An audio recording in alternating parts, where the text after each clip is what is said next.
샬롬, 오늘의 말씀지기 이호준 간사입니다. 오늘도 풍삼, 오늘의 말씀을 보고 계시는 여러분들을 진심으로 축복합니다.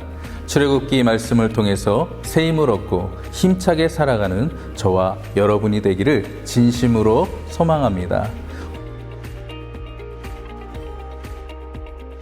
오늘 큐티 본문의 내용은 출애굽기 25장의 성막 내부 기구와 26장의 성막 본체의 양식에 관한 기록에 이어 성막들에 놓여질 번제단의 모양과 제작 방법에 관해 말씀하고 있습니다. 본문에서 소개되는 번제단은 백성들의 죄를 대신할 희생 제물을 잡아 불태워 하나님께 드릴 때 사용되던 기구로서 회막의 칸막이 문과 전체 성막의 칸막이 문 사이에 놓여 있었습니다. 제사하는 자들은 하나님께 나아가기 위해서 반드시 제물을 이 제단으로 가지고 와야만 했습니다.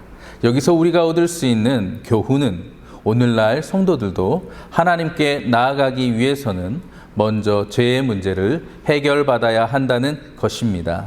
하나님과의 친밀한 교제를 원하는 사람은 먼저 죄의 문제를 해결해야 합니다.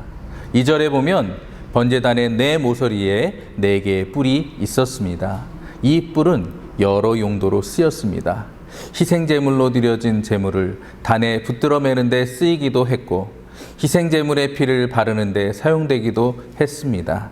또한 열왕기상 1장 50절에 보면 번제단의 뿔을 범죄자가 잡으면 죽음을 면할 수 있기도 했습니다. 이것의 영적인 교훈은 죄인을 위해 십자가에서 피 흘려 죽으신 예수 그리스도를 의지할 때 하나님의 심판으로 인한 죽음을 면할 수 있다는 진리를 우리에게 가르쳐 줍니다. 우리는 구원의 뿔 되시는 예수 그리스도를 붙잡아야만 합니다. 번제단은 조각목과 놋으로 만들어졌습니다. 성경에서 놋의 상징적 의미는 금과 은과 마찬가지로 명확합니다. 금은 영광, 은은 구속을 비유하는 것처럼 놋은 심판을 비유하고 의미합니다. 하나님께서 광야에서 불순종하여 불뱀에게 물려 죽어가던 이스라엘 백성들을 위해 모세에게 장대에 매달도록 명하신 뱀도 놋으로 만들어졌습니다. 신명기 28장 23절에 여호와께서 이스라엘의 불순종에 대하여 내리실 무서운 심판을 그들에게 알리실 때도 내 머리 위에 하늘은 놋이 되고 라고 경고하셨습니다. 이스라엘 백성들은 자신을 대신하는 희생제물이 그 번제단에 올려져 불타고 있을 때 자신의 죄 때문에 타들어가고 있는 짐승을 바라보며 하나님 앞에서 죄가 얼마나 두렵고 무서운 심판을 가져오는지를 뼈저리게 실감했습니다. 우리 인생은 이 땅에 끝나는 것이 아닙니다. 이 세상은 잠깐이요 영원한 것은 죽음 이후에 주어지는 것입니다. 우리도 죽음 이후에 있을 영원한 심판을 바라보며 죄를 두려워해야만 합니다.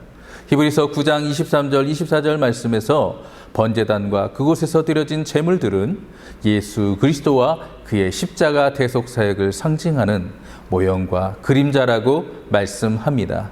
로마서 12장 1절을 보면 우리를 위해 예수 그리스도가 십자가에서 죽으심으로 우리는 구약 성도들처럼 늘 제물을 드릴 필요는 없어졌지만 이제는 우리 몸이 하나님께 드려질 산 제물이 되었다고 말씀하고 있습니다.